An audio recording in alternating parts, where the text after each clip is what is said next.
Welcome to the Gay Buddhist Forum, where teachers from all schools of Buddhism offer their perspectives on the Dharma and its application in modern times, especially for LGBTQI audiences. These talks are offered freely to the world and made possible by appreciative listeners. If you would like to support our efforts to share the Dharma with underserved audiences, please visit gaybuddhist.org. There you can donate, find a list of upcoming speakers, or enjoy many hundreds of these recorded talks dating back to 1996.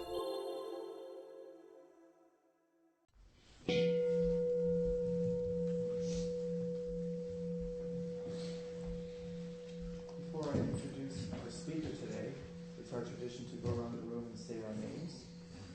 I'll go ahead and begin. My name is Roy. Adam. Grant. Rich. Michael. My name is Gary. Mark. Oh, George. Ed. Peter. Francisco. My name is Jerry. I'm Amos. Patrick. I'm Tom. Don. Fernando. I'm Richard. Frank. I'm Joe. My name is Harley. David. I'm Oswaldo. I'm Jim. Corey. I'm Brad. My name is Cass. Thank you. So our speaker today is Prasadachitta Dharmachari, who is an ordained member of the Triratna Buddhist Community. Prasada teaches meditation, yoga, and Buddhism here at the San Francisco Buddhist Center. His practice and teaching grows out of a valuing of friendship and community.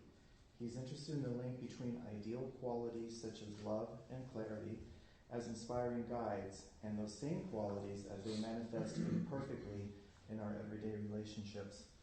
Welcome, Prasadachitta. Thank you.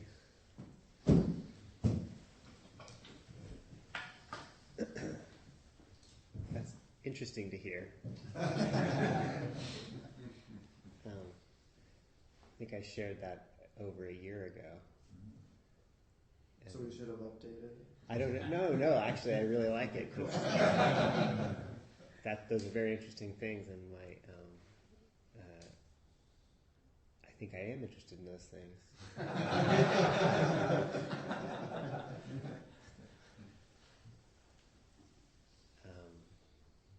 And I also just noticed that usually when I'm here, I sit somewhere over here and can't really see everybody say their name, which I'm appreciating, watching everybody as they say their name.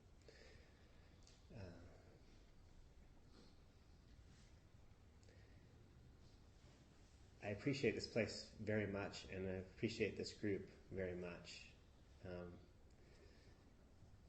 Last time I was here, I spoke about faith, which is I think a troubled word in our culture, but I try to keep using it because to me this is an atmosphere of faith, and for me, I have an experience of something I call faith, which is a quality of my experience, which I feel like I share here. Like there's a quality of it that's not in me, but we share. And I do not associate faith with a conviction in something unknown. This is not my definition of faith. So my definition of faith has more to do with an inspired confidence that helps us look beyond the sort of tribulations of the moment, somewhat optimistically, but not without wisdom or discernment. So since I talked about faith last time, I thought I would sort of delve into the notion of wisdom, which in Buddhist tradition is like a balancing factor, actually. The two sort of support each other as we develop and we develop and we develop, and then they kind of somehow meet in a place undescribable. That's the theoretical model.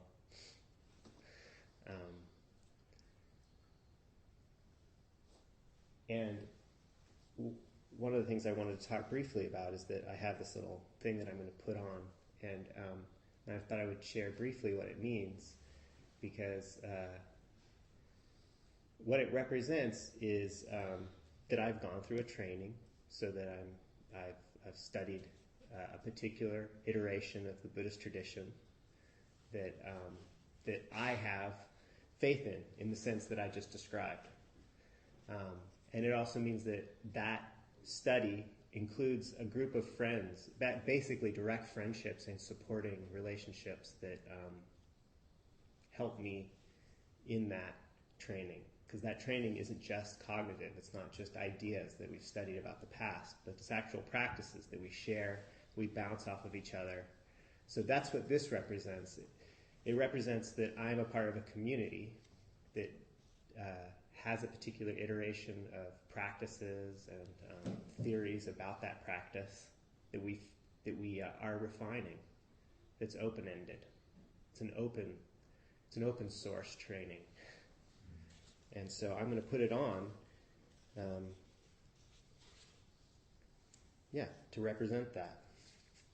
So this means there are thousands of other people I know who wear these and who, many of whom I respect a great deal, some of whom I have difficulty with. And that's a good thing. So...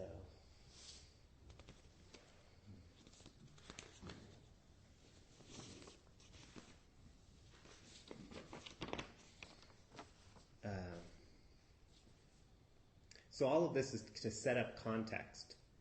I think that if we're going to talk about wisdom, it can, especially in the Buddhist tradition, I have some experience with other traditions, but it can start to seem so analytical that we can associate it with kind of a reified and defined way of accepting the world, which is not what it is. Initially, in Buddhism, wisdom is this thing that's called Dhammavicaya, or investigation.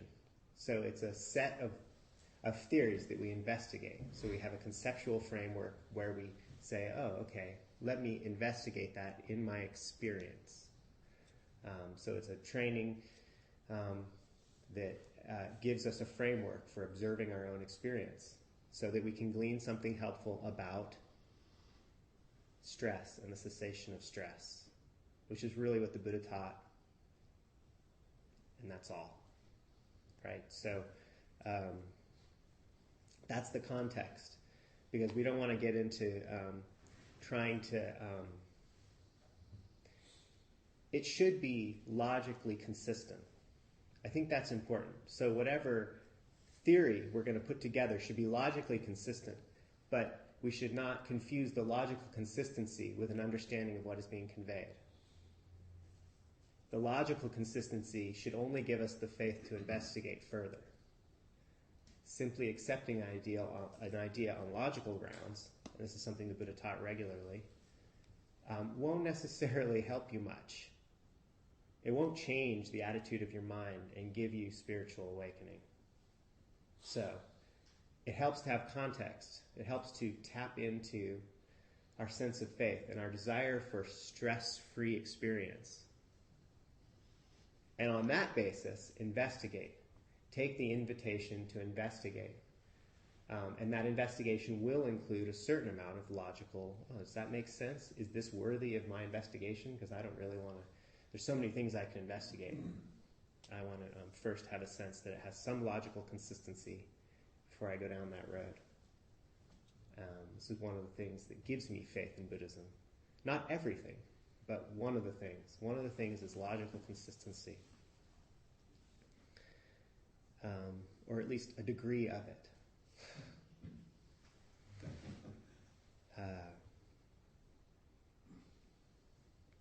So experience is something I want to point out. That if we're going to investigate methods for stress and freedom from stress, we need to do it in a way that recognizes that we personally have the capacity to recognize our own experience. So we have to be empowered that way. And I hear myself saying that, and it sounds kind of like, just straightforward. Like, of course, I have an experience. I can recognize it. But I have to admit that moving through my life, I often overlook it. It's very simple, it's very subtle, but it's so easy to just forget. In a way, in a subtle way, we are constantly forgetting our own capacity to recognize our own direct experience. And that's why the word sati, which is mindfulness, we've all heard of mindfulness, we all do mindfulness practice, I think, literally means the quality of remembering, right? So it has connotations of remembering. And it's very specifically remembering that there is this experience. And that's like super simple at the beginning. But it has a lot of potential. And I'm going to say a few other things about experience that I just find intellectually interesting at this point. I was listening to a Fresh Air interview with an author, and I've made a note to read his book. But it had something about touch. And just all of the important ways that touch convey information to us, and how in our language, touch has all these idioms like rubbing you the wrong way. So like our follicles are actually feel completely different one direction from another. And it's just interesting that we have all these kind of little subtle capacities to take in information and then perceive them in certain ways. And like one of the things is, this is a rather funny thing, that your fingers can read Braille. And they actually did studies to find out if your genitalia could read Braille, and it can't. Yeah. So I think this is you know, I kind of intuitively knew why, and to tell the truth, I didn't listen to the whole interview, and they may have said why, but so here's why I think. Now I'm going to speculate about why they did, and these studies were in the Netherlands, apparently, which is where these kinds of studies happen, I think. So different parts of our bodies can be very sensitive, but it's like our mind is actually, I don't know if I want to say in the habit, but basically we have developed in such a way as organisms to use certain inputs from our senses in different ways. And apparently the fingers are used to sense minute space. And that's what we've developed, is this capacity to discern minute space with our fingers. And that's, even though our genitalia are very sensitive, that's not the way we've developed. That's not the capacity or the need that we've used that sensitivity for. Small spaces. Yes. So, again, this is a little bit of an aside, but it's kind of a mirror into kind of the complexity and beauty of the depth of experience that we can be sensitive to. So our ears can hear sound and like create space for us. You know, when we hear a train, we kind of have the sense of, whoa, there's space way that way and way that way. And eyes have the, create this space in front of us. So we have all these ways of experience space from our bodies. And I don't know if anybody's had this experience from meditating, but like sometimes your hands feel really big. Like that happens to me, and I feel like my hands feel way bigger than the rest of my body. And just rehearing this thing from this guy talking, I realized, yeah, because the hands are little space discerners. You discern the shape, the size of things with your hands. And it's because we've developed this capacity to use our hands to manipulate things in very, very, very minute ways as humans. That's one of the things we do. So I brought this up as just an example of the interaction of mind and sense data. It's like sense data is not all created equal. It's not independent from the history of being human. And it's also not independent of our personal history. That's important. So when you learn yoga, for example, I did a yoga teacher training, and you kind of learn that your body has these memories. I was in a car accident, and I learned that when I do these kind of big backward bends, I was in a car accident where I did this, where my head went through all the sheet metal, and my feet came over my head, and it was just terrible, awful thing. But I was in this position that comes out when I do these backward bends. So your body is recording a lot of ways of experiencing the world, especially for traumatic events. And so there's this notion that you can recall these traumatic events through the shape and size of your body, doing yoga when you're in certain positions. So you think, why are you uncomfortable in this position? And it might actually be because of a situation in your life that is related to that particular stance, And you might notice that when you meditate, like I have my meditation posture, and when I sit in this posture, I very quickly just become a bit more lucid. My mind gets a little bit more creative, a little bit less clingy, just from this position, because I meditated a lot. And there's something in this of being sensitive and recognizing experience as not separate from the sort of rest of the world and from the way in which we abide in the world. It's not something that we just have. We don't just have our perception. Our perception is in a dynamic relationship with how our body is, how people are around us, and so I just said all of that to sort of invite us into the notion that experience includes so much more than what we can define about it. That's all. And that's, again, a kind of simple thing. Our experience is always more than we can describe. So does it make sense that I would bring that up before talking about wisdom? Because the next thing we're going to do is we're going to try and describe what experience is next. We just need to have the caveat that actual experience is so much deeper, so much more nuanced, and so much more contingent. Does everybody know what contingent means? Yeah, so it's contingent.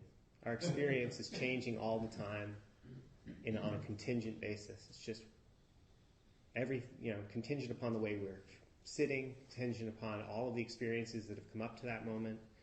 For us, contingent upon the development of human species, contingent upon cultures colliding, and whether or not, anybody's rubbed us the wrong way this week. So it's contingent.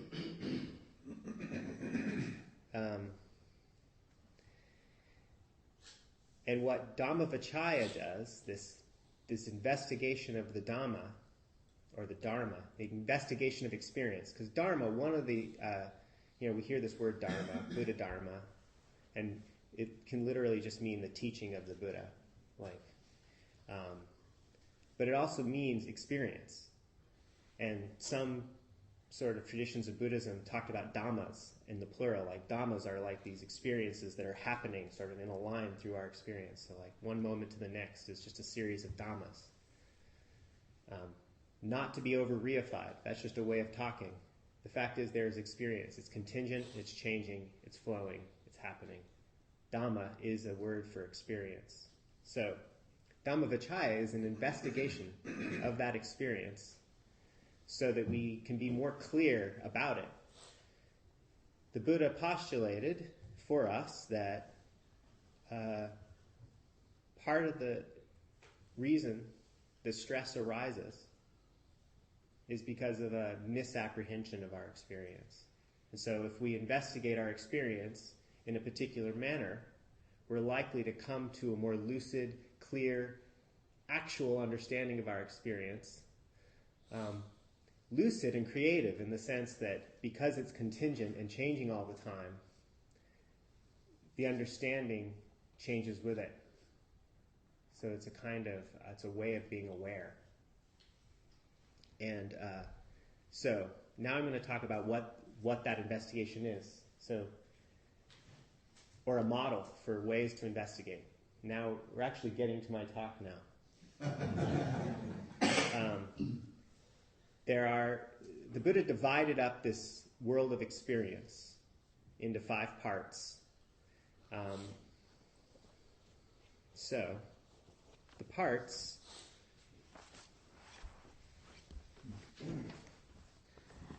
are like a cross-section of experience. Experience moves through time. But we could say that I'm not sure if I can draw this. This is like a helix, right? I'm just going to draw this very poorly, real quickly, but 3, 4, and 5. Let's imagine a helix with 5 strands. You know, like a DNA is a double helix. And all these 5 strands are like a ribbon spinning through time. And that ribbon, so each one of these strands is actually like a thread in the ribbon, completely not independent of each other, completely contingent upon each other, right? So there's a way. So the Buddha said, not in reality, but in theory, we can basically take a cross section of this, and what we get is 5 ways of approaching our experience that are completely the same in a certain sense. So it's just a perspective to take on experience, right? But you can't actually divide one of these things from the other because they're contingent upon each other and totally woven together. And we've heard of these often. Many of you have heard of these. They're called the skandhas. And I think the skandhas are best invoked rather than telling you what they are. And they're invoked because they're a kind of way of observing experience, right? So it's sort of like if we're standing here and I say, can you hear what's behind you? I would say that what that hopefully invokes is a kind of experience of listening behind you, right? And maybe your ears even twitch. So you're like, because you can hear things over here, but actually your mind has this amazing capacity to kind of pick out experience and look at it in a certain way. So, in a similar manner, I could say, what's it like now? And of course, this might get you to say, well, what do you mean, what's it like? What's what like? Whatever is the object of your experience right now, what's it like? So this would be, in Buddhism, what's called rupa, or form. Sometimes called the materiality of the world, but it goes beyond that. It goes to what you could imagine. It's basically whatever shape, whatever sense data, it could be redness, could be warmth, coolness, whatever. But Buddhism calls this the sort of objective side of experience, rupa, form. You might imagine it, you might see a light in your mind's eye, you might hear a sound. Whatever it is, it's form. And so it's just one way of investigating your experience. It's helpful to know we can investigate form, its actual experience. The next one is feeling. Is it pleasant or unpleasant? This is another way of investigating, form, actually,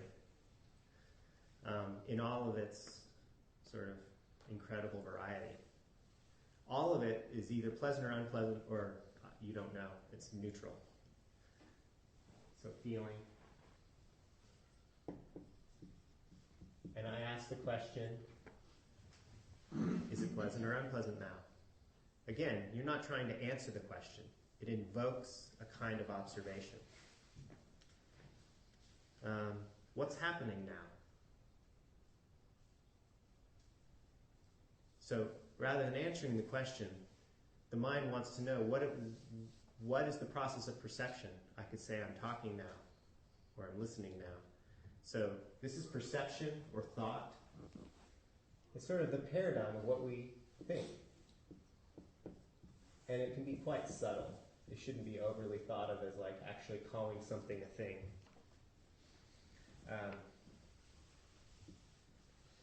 Form, feeling, perception. Next one's interesting. What am I doing now? What am I doing now? These are things you could actually ask yourself during meditation to sort of brighten up your discernment, to make your mind look a little more clearly. What am I doing? And don't answer it, just look. What am I doing? This is known as intention or compulsion. So it could be very intentional in the sense that you're really being direct about what you want. Or it could just be a kind of background compulsion. What am I doing? I'm actually just, one could be more creative and one more reactive, if that makes sense. But either what am I doing is in a sense the intentionality or the compulsionness of what's happening right now. The way in which you're being guided, so to speak. The direction that your mind is moving in. And traditionally this is karma or samskara. So I'll just say intention. It's actually one of the most interesting and difficult to define. Intention. And the last one is perhaps the most difficult to define, but what's awareness like now? And I actually think this is kind of important, that we as meditators recognize that sometimes awareness is like a spotlight, right? Like just flowing in one direction and you're just putting it on like your breath or the person you don't like or the person you really like. So attention can be like that. It can just, or attention can be sort of like really broad and diffuse, looking outward, far, like just completely receptive. Or it can be kind of, it's mostly poetic, but it can be kind of like a glow sometimes. Like not looking for something, but sort of shining on everything. Awareness is quite interesting. And this is consciousness.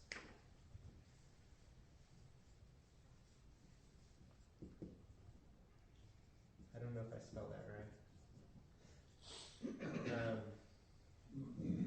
So, what's awareness like now? So these are questions we can ask. What's it like now? Is it pleasant or unpleasant now? What's happening now? What am I doing now? What's awareness like now? And you can sort of do it in a way that galvanizes you to observe your experience for the purpose of the relieving of stress. There are so many ways that these questions can relieve stress that we could all give anecdotes. And that's why this talk isn't really about that. Wisdom is a general thing that we cultivate. It's in a general recognition of actual awareness as it is, from different perspectives, until we get to the point where we recognize the reality of things as they are in our experience. So that's it. How am I doing on time? You got like about 15, 20 minutes. Great, well that's perfect. Any questions or comments? Let's just talk about experience now.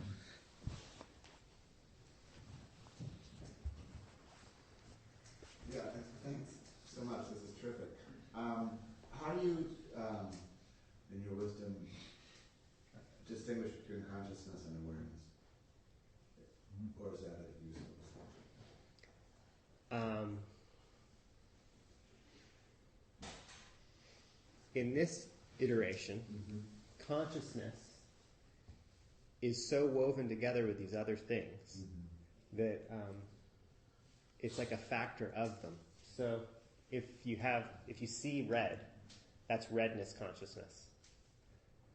Now, there is iterations of the Buddhist tradition that speaks of awareness in a much different way. And this kind of consciousness, I think, is more akin to what we would call, which is kind of has bad connotations, self-consciousness or clinging consciousness. It's the consciousness that's attached to the object of its perception or of its experience, and not different from. So it posits a viewer, but it's actually not separate. So if you see redness, that's redness consciousness. If you feel unpleasantness, that's unpleasantness consciousness. Does that make sense? Yes, thank you. Yeah. I sure appreciate your visual representation of the five skandhas. It's something that had always, I mean, every time I've heard the word described in the past, or the context has been something like heaps or piles or something. Right. You know, I had a stack of pancakes in my mind, you know, for each of those. So, or you know, each of the five pancakes that makes up reality for that individual. But it's five interwoven strands that constitute, you know, that fly through time. It's like really wonderful. I've never found heaps helpful either. I was reading Thanissaro this morning just to get another perspective on it, who's a monk, scholar monk, and he said that the term skandhas also comes from the trunk of a tree, and that it possibly had connotations, you know, because a lot of the early Buddhist iterations had to do with the fire simile, so the burning, and it had to do, the notion was that fire burns on its object, like clinging, hatred, aversion, cling to their objects like fire. So the heaps were the actual object burning. So these things were on fire with greed, hatred, and delusion, and that's why they were basically firewood. But that didn't necessarily get. So we're trying to figure out what is a heap and why, you know, what does a log have to do with experience? That's great. I really appreciate that. Thank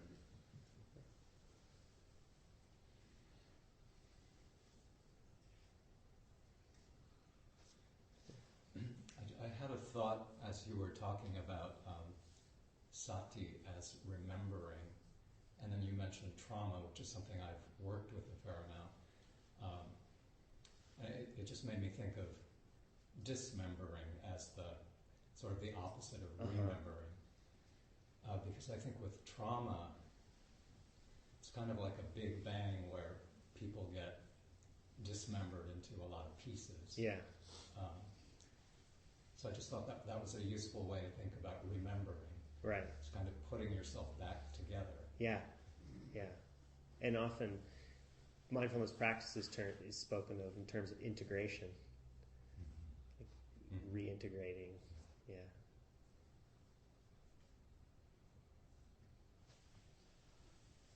You know, wisdom is seeing reality as it is, in some respect. And it seems to me, maybe you can speak to this, that really the only way to get deep wisdom is to practice ethical conduct. And I see all the time, that's been my experience. So when people want wisdom and they meditate and they do these other things, but they're living unethically, saying, how can, wisdom be a fruit of unethical living? Yeah. So, what is your experience with the relationship between ethical conduct, which we tend to be, and wisdom, seeing things as it is?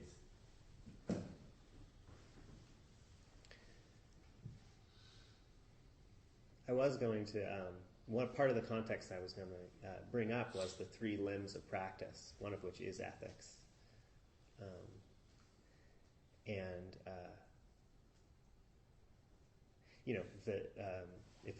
If our purpose is the diminishing of stress, wisdom is the seeing that stress is not owned by us, that we sort of throw it around. It just bounces around between us. And so ethics is the minimization of that. It's like as it comes towards you, you're trying to, in a sense, not pass it around some more.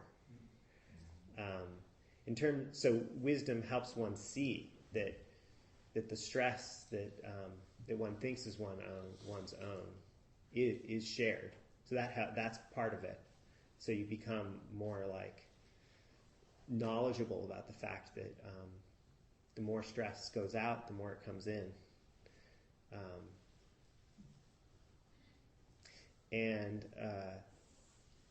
I would say through my own experience, although I know that there's probably a lot of ways to meditate, that for me, the way I've been meditating over the last 10 years, it inherently makes me more sensitive to my own behavior. I'm not going to say that's a given for everybody, but like I was on retreat once and I forgot to turn on the heat for the yoga room. And I remember like for the whole next half a day, I actually had trouble settling and feeling sort of this kind of glow of mindfulness that I often could cultivate because because I knew a bunch of people were going to be cold because of my simply forgetting to turn on the heat. So that kind of ethical sensitivity does come along with cultivating a calm mind. So meditation is both about the observation and investigation of wisdom, but it's also about the cultivation of a calm, kind, stable mind, which when the ethics is missing, rarely arises in my personal experience. Yeah.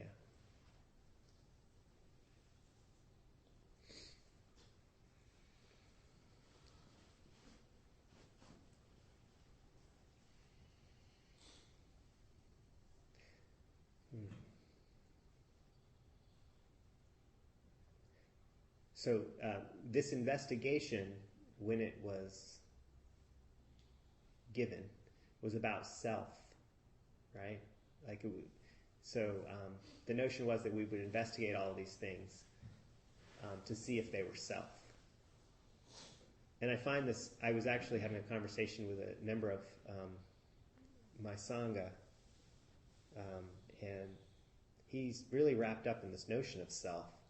And I realized that I didn't have it very well defined. I don't know what he thinks self is. And this is something I wanted to bring up. Like, what do we think? I think in terms of this investigation, one, it broadens our capacity for recognition and awareness of what's actually happening. But it also, at some point, might bump up against your idea of what your self is. But I think, having been teaching Buddhism for around 4 or 5 years, I've just started to recognize that I don't know what people think self is. And we all have, I think this actually has to do with kind of a variation of culture, that we actually have a kind of splintered culture where different people are allowed to think different things about, what their self is. Maybe that's speculation. But, it's a good example, like God, too. I don't know what people think God is. Like, I realize that when I do reviews with people who do meditation classes who aren't necessarily Buddhists, and they bring it up, and I'm listening very intently because I realize I have no clue what they mean when they say God, actually. And so I have to be sensitive to that. And it's the same with self. Like, what is myself? We're all going to actually be in a kind of loose, kind of moving relationship with what we think we are. And these are actually meant to help us come to a kind of more consistent understanding of what we think ourselves are, and make our minds more lucid to that, so that we're not compelled in a negative way by it. I realized I didn't bring up self at all, since traditionally speaking, this is all about the observation of what we might think self is, and the loosening of our clinging to that. Yeah. Something else might come to me. Tom? Thank you for, such an interesting topic. Normally, and this is just a comment, normally when we have a Dharma talk, I can relate to my practice, and, I end up with a very specific question that will help me, explore it a little wider. And I have questions, or I have interest, but I can't formulate them into specific questions. So I would say, I think what you have generated for me is fascination, as opposed to, it's not confusion. It's just like this opening. Because some of what you tried to put into words is somewhat indescribable. And so I find that my mind is just sort of like trying to look at it from different angles. I guess the best Good. question, the best question I could pose would be telling me. Yeah. So thank you. Or meditate. We're just meditating. Yeah. We have a different format here, but when I talked about this, I did a day here at one point, and what I did was I had people pair off and ask each other while they meditated these questions. Like, what are you doing now? and they would get a couple of minutes, and then they would ask again, what are you doing now? And they would do that, and then they would do the next question. So we do all the questions for about a half an hour. So this can be helpful. You take these simple questions, and you have a partner help you meditate by asking you these questions to do what you're talking about, to get your mind to sort of look in a different way. Yeah.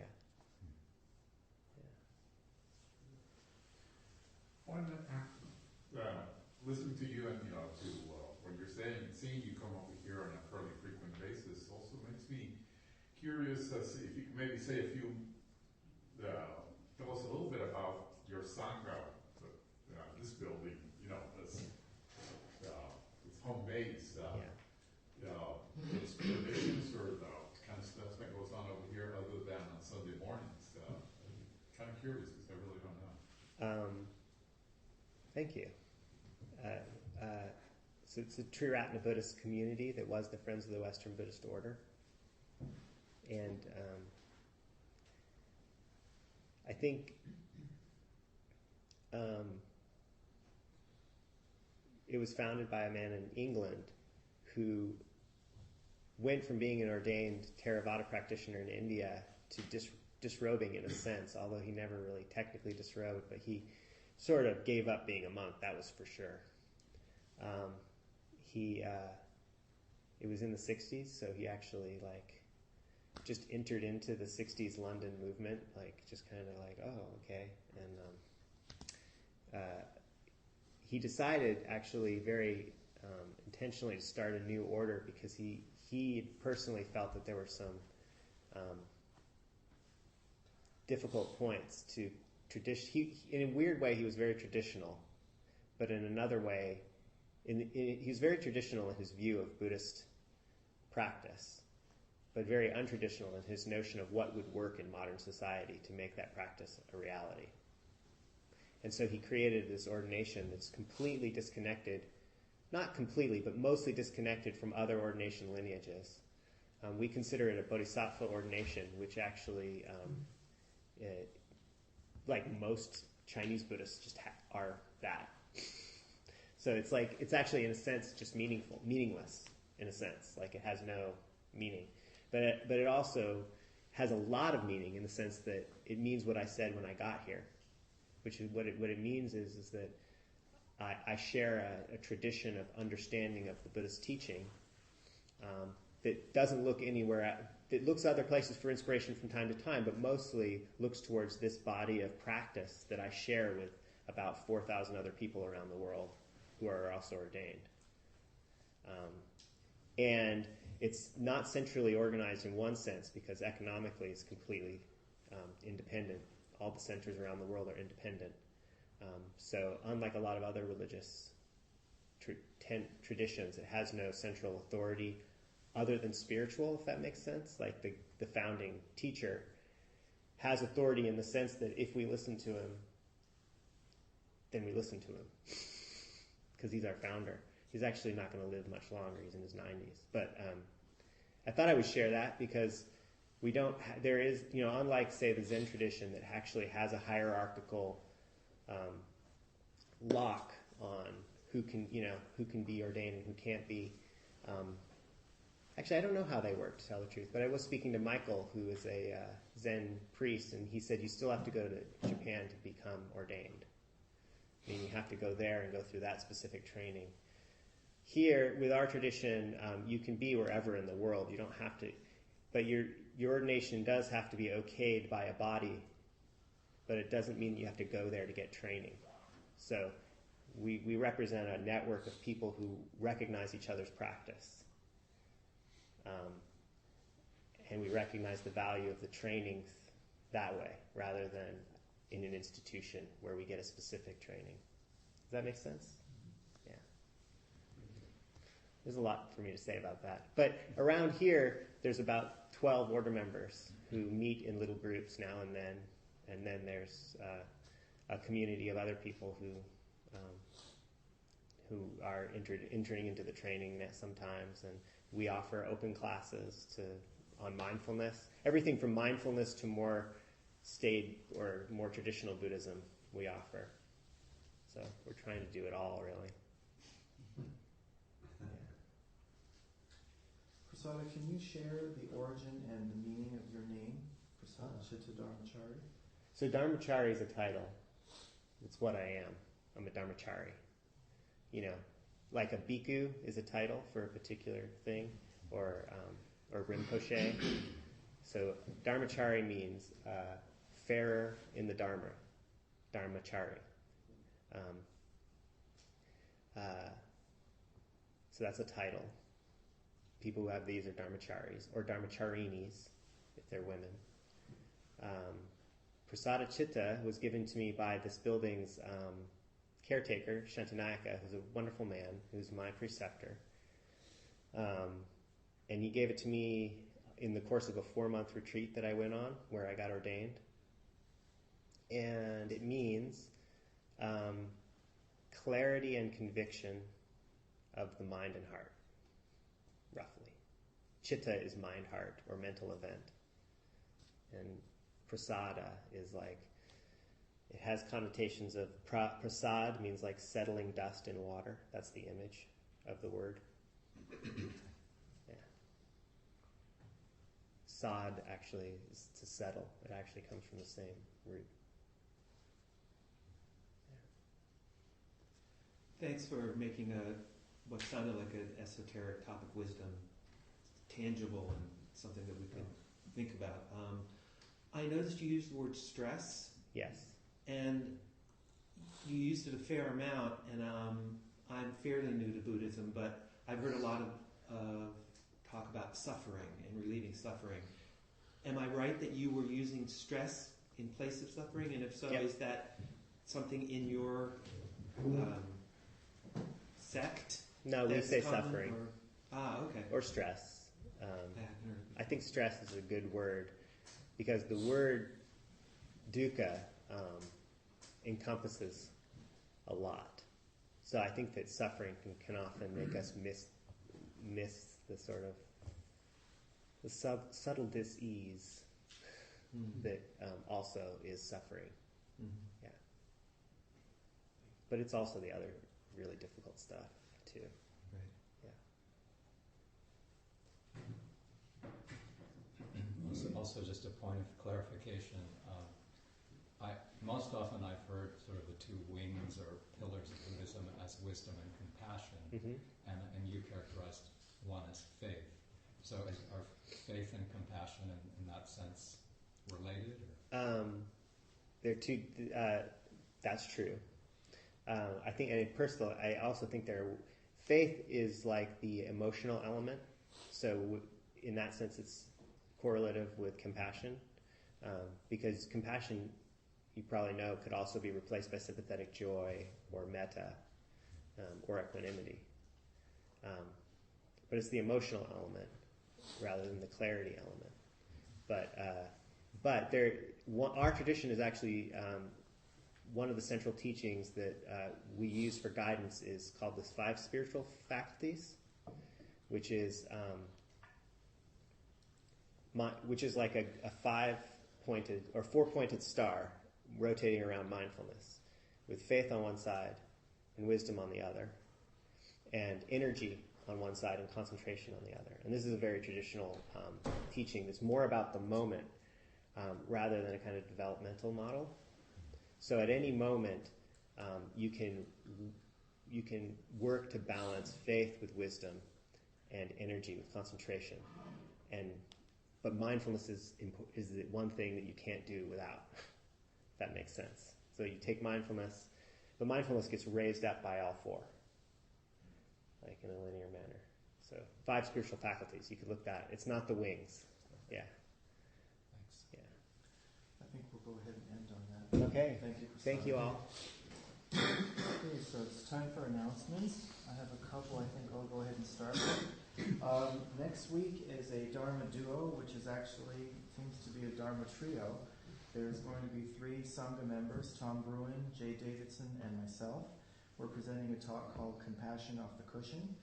Buddhist teachings prepare us to respond with loving kindness and compassion.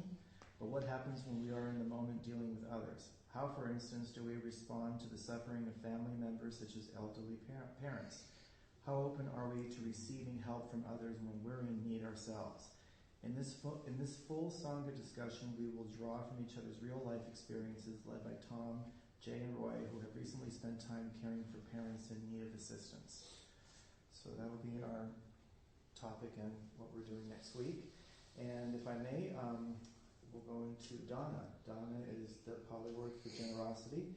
And we pass the Dana bowl around. We're going to ask for, if you can, give a $10 donation today. If not, whatever you can give is greatly appreciated. But the Dana bowl does help to cover the rent, our newsletter, our speakers, the Larkin Street dinners that we do once a month, and for mail, website, and other things that we do. So it would be great if you could help us out with that. And with that said, if we can hear from our host. Sure. Please help yourself to the snacks. And if you want to help yourself to some tea, just go ahead and place your cup in soapy water and we'll rinse them out at the end.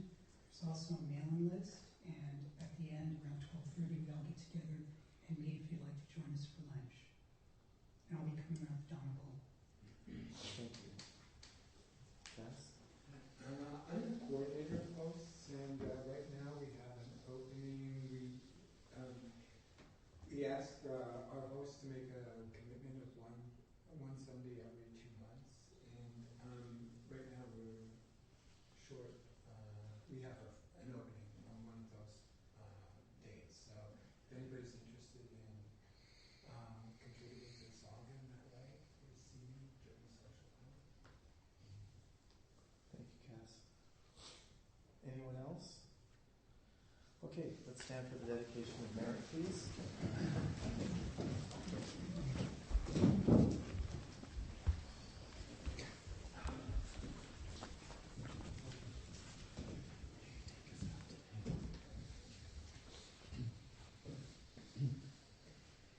By the power and truth of this practice, may all beings have happiness and the causes of happiness. May all be free from sorrow and the causes of sorrow. May all never be separated from the sacred happiness which is without sorrow. And may all live in equanimity without too much attachment or too much aversion, believing in the equality of all that lives.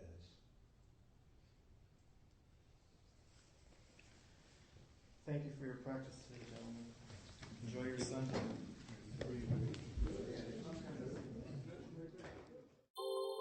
Thank you for listening to the Gay Buddhist Forum. If you would like to hear several new talks per month and be notified of upcoming speakers so you can participate live, please subscribe to this podcast, like us on Facebook, and join our mailing list by visiting gaybuddhist.org.